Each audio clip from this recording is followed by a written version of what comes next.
If you're getting cutting motor overload errors, that just means that there's more resistance on the blade. It doesn't actually mean that there's anything wrong with the hardware, so there are a few things that you can check.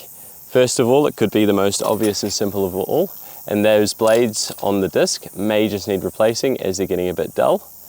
You can just switch the blade discs over if you haven't used both sides of the blade already. However, that's the first thing to check. If you've already checked that, there are a few other things that we can do before you start to get worried. If the blades look okay, what you want to do is just double check that there's nothing physically blocking the mower, like clippings, branches, or flax caught around the shaft. The easiest way to do that is to remove the 3 screws around the middle of the cutting disc and remove the cutting disc to see what's under there. You can also go into manual mowing in the app and drop the disc right down to the lowest cutting height, and it will help you get in and around there without taking them off.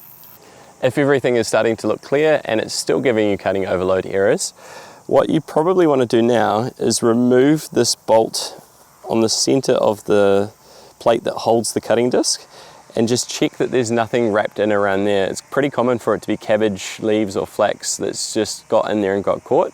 Once you've removed that, you may need to get some real fine tipped tweezers just to pull it out. One thing that is super important to note is do not wash it underneath with water with this removed, because the safety guard is what holds this gasket here in place, and if you put water in it with it removed, it will fill up like a swimming pool, so do not do that.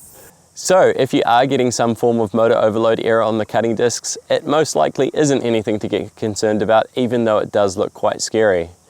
Do these steps and see if it does resolve the issue, and if not, maybe you should contact support.